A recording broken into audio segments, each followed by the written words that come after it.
C'était les années 1990. Le futur cinéaste Christophe Honoré arrivait à Rennes. Il découvrait la vie, le sexe, l'amour. Il en a fait un film. Plaire, aimer et courir vite. Plaire, aimer et courir vite. C'est le titre du nouveau film de Christophe Honoré, Les Malheurs de Sophie, les deux amis, la belle personne. Il a été dévoilé hier soir à Cannes. Un titre, mais presque un slogan ou un étendard. Pour le personnage d'Arthur, Vincent Lacoste, 20 ans, beau de son insouciance et de sa folle jeunesse. Arthur, double à peine caché du réalisateur, rêve déjà d'écriture et de cinéma mais va tellement peu en cours qu'il ne sait plus vraiment étudiant en quoi il est.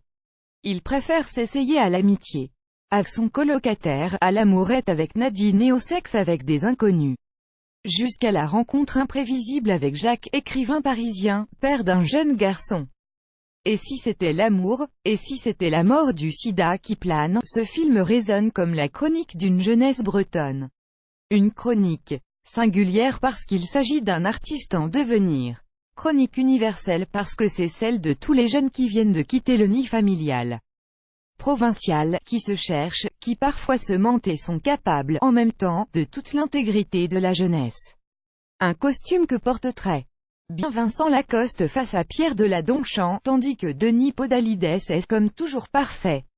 TOPSHOT, Fromel, French actress Adelvisme, French actor Pierre de la Donchamp, French director Christophe Honor, French actor Vincent Lacoste and French actor Denis Podalides posa they arrive on May 10, 2018 for the screening of the film, Sorry Angel, Plaire, aimer et courir vite, at the 71 Stone Edition of the Cannes Film Festival in Caen, Southern France, AFP.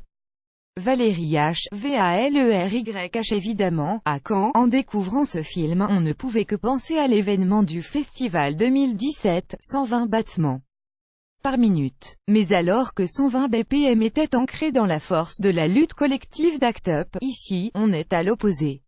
On a aussi la présence de la mort mais dans un regard individuel ou du premier cercle. Il n'y a donc pas la force émotionnelle du nous, mais plus la singularité du je.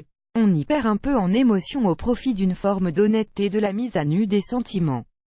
Même si on peut regretter quelques longueurs au cours de ces 2h12.